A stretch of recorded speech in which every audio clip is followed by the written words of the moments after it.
Hi గారు, welcome to our channel. ప్రస్తుతం మనతో పాటు భరద్వాజ్ గారు సీనియర్ జర్నలిస్ట్ ఉన్నారు. వారితో ఒకసారి మాట్లాడదాం. సార్ నమస్కారం. సార్ నమస్తే అండి. సార్ మంచు మోహన్ బాబు గారికి సుప్రీంకోర్టు అయితే షాక్ ఇచ్చింది సార్. ఆయన విచారణకు హాజరు కాకుండా స్టే విధించాలని చెప్పేసి సుప్రీంకోర్టుకు వెళ్ళారు ఒక కేసు విషయంలో. లేదు, మీరు విచారణకు హాజరు కావాల్సింది అని చెప్పేసి స్పష్టంగా చెప్పేసింది. మరి ఏ కేసుకు సంబంధించి జరిగింది, మరి ఇప్పుడు నెక్స్ట్ ఏం జరిగే అవకాశాలు ఉన్నాయి సార్ ఈ కేసులో? ఫీజు రీఎంబర్స్మెంట్ కావడం లేదు అని ఆయన గతంలో తెలుగుదేశం పార్టీ ప్రభుత్వం అధికారంలో ఉన్న రోజుల్లో, అంటే అది యాక్చువల్గా అప్పుడు కూడా కూటమి ప్రభుత్వమే, అప్పుడు కూడా 3 పార్టీలు ఉన్నాయి ప్రారంభంలో.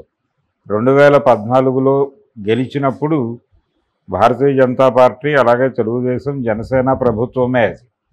ఆ తర్వాత సగం పరిపాలనా కాలం ముగిసిన తర్వాత నెమ్మదిగా పవన్ కళ్యాణ్ బీజేపీ పక్కకి వెళ్ళిపోవడంతో తెలుగుదేశం ప్రభుత్వం సోలోగా పెర్ఫామ్ చేస్తున్నటువంటి రోజుల్లో ఎన్నికల ముంగిట ఎన్నికల కోడ్ అమలు జరుగుతున్నటువంటి సందర్భంలో ఈయన ఈ ఫీజు రీఎంబర్స్మెంట్ తాలూకా డబ్బులు విడుదల చేయటం లేదు, దానివలన కాలేజీలు చాలా సఫర్ అవుతున్నాయి అని చెప్పి తన విద్యా సంస్థల తరఫున తల్లిదండ్రులతోనూ అలాగే విద్యార్థులతోనూ కలిసి ఓ ధర్నా కార్యక్రమం నిర్వహించారు. అది ఎలక్షన్ కోడ్కి ఉల్లంఘన అయినట్టుగా భావించి ఆయన మీద కేసు నమోదు చేయటం జరిగింది. దానికి సంబంధించి విచారణకు హాజరు కమ్మని ఆయనకి నోటీసులు రావటం, అలాగే కోర్టుకు వెళ్ళింది ఆ కేసు. దీని మీద ఆయన కంటెస్ట్ చేయడానికి సుప్రీంకోర్టు దాకా వెళ్ళాడు. అయితే అక్కడ కూడా ఆయనకి చెప్పింది ఏంటంటే, మీరు కింది కోర్టుల్ని కింది వ్యవస్థల్ని ఎందుకు పట్టించుకోవడం లేదు, అక్కడ మీరు వాళ్ళు విచారణకు పిలిచారు, విచారణకు వెళ్ళి మీ దగ్గర ఉన్న సమాచారం చెప్పండి, అది కాన్స్టిట్యూషనల్గా వైలేషన్ అవునా కాదా అనేది జడ్జి చేయడానికి ఎలాగూ కోర్టులు ఉన్నాయి. మీ వెర్షన్ మీరు చెప్పండి, వాళ్ళ వెర్షన్ వాళ్ళు చెప్తారు. చెప్పిన తర్వాత దాని మీద ఎలాంటి నిర్ణయం తీసుకోవాలి, వాళ్ళు తీసుకున్నటువంటి నిర్ణయం చేసిన అరెస్టు లేకపోతే ఆ టైంలో అంటే కస్టడీలోకి తీసుకుని వదిలేసినట్టున్నారు, వీళ్ళ పేర్లు అవి రాసుకుని పంపించేస్తారు బైండ్ ఓవర్ లాంటి చిన్న కేసు పెట్టి. అయితే ఇక్కడ ఎలక్షన్ కోడ్ ఉల్లంఘన అనేది రావడంతో దీని స్థాయి పెరిగింది. నిజంగానే ఇది ఎలక్షన్ కోడ్ ఉల్లంఘన కిందకు వస్తుందా రాదా అనే దానికి సంబంధించి విచారణ జరిగిన తర్వాత విచారణకు జరిపిన రిపోర్టును బట్టి నిర్ణయం తీసుకుంటుంది కోర్టు. దానికి అవకాశం లేకుండా నేను అసలు విచారణకే హాజరు కాను అంటే ఎలా కుదురుతుంది? పైకోర్టు అయినా ఎలా డెసిషన్ ఇస్తుంది? ఈయన ఆలోచించాలి కదా ముందు. కానీ లాయర్లు చెప్తారు పైన కేసు అయిపోతుంది, ఏం పర్లేదు, నేను క్వాష్ చేయించేస్తానని చెప్పి చాలామంది లాయర్లు క్లయింటులను ముగ్గులోకి దింపుతారు. కానీ జనరల్గా కోర్టు బిహేవియర్ ఎలా ఉంటుందంటే, కింది కోర్టులో కానీ లేకపోతే కింది వ్యవస్థల్లో కానీ కేసు వ్యవహారం పోలీస్ స్టేషన్ స్థాయిలో ఉంటే పోలీస్ స్టేషన్ స్థాయిలోనే, విచారణకు హాజరు కాకుండా మేము అడ్డుకుంటామని ఏ కోర్టు చెప్పదు. ఖచ్చితంగా విచారణకు హాజరై తీరి వీళ్ళ స్టేట్మెంట్స్ ఏంటనేది రికార్డ్ చేసుకుంటారు, అంతకుమించి ఏముండదు.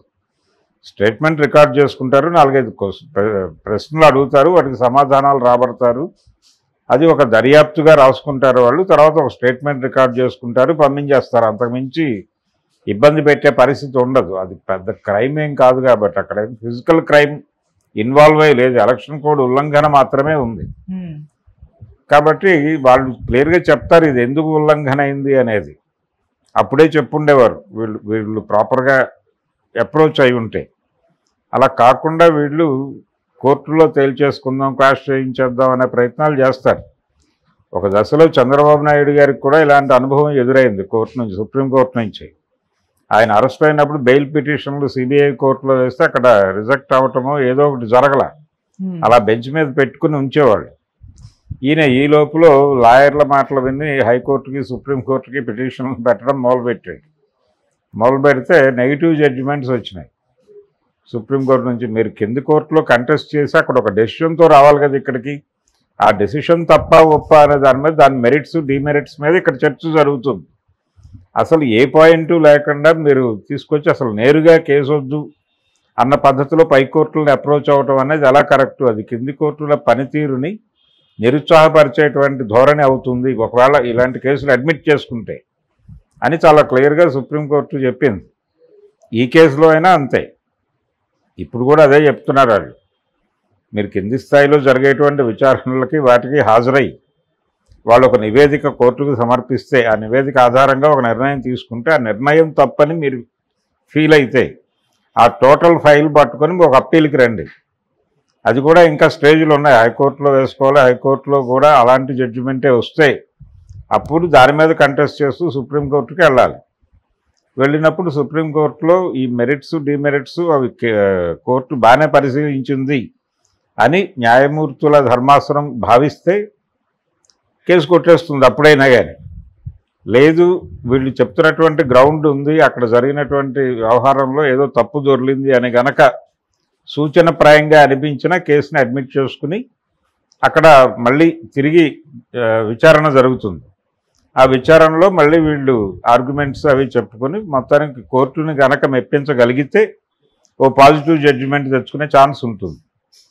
అందుకని సహనం ఉత్తమం. అంటే బైపాస్ చేసి ఎప్పుడైతే పై కోర్టులకు వెళ్తారో, పై కోర్టులకు వెళ్ళినప్పుడు కింది కోర్టులను బైపాస్ చేశారనే దాన్ని కూడా ఒక క్రైమ్గానే కోర్టు ఆలోచిస్తుంది. ఎవరు వెళ్ళినా, ఎవరు బైపాస్ చేసి వెళ్ళినా. పోలీసులు వచ్చి నా విచారణకు రావాలంటే సుప్రీంకోర్టుకు వెళ్ళి, ఇప్పుడు ఏదో కృష్ణా జిల్లాలో ఒక మారుమూల గ్రామంలో ఉన్నవాడికి నోటీసులు ఇస్తారు పోలీసులు, బాబు నువ్వు రేపు పొద్దున ఎస్పీ ఆఫీస్కి వచ్చి కనబడాలి, నీ మీద ఒక చిన్న కేసు ఉంది, దానిలో విచారణ జరుపుతామంటే అక్కడి నుంచి మచిలీపట్నం వెళ్ళి అక్కడ స్టేషన్కి హాజరైపోతే సరిపోతుంది.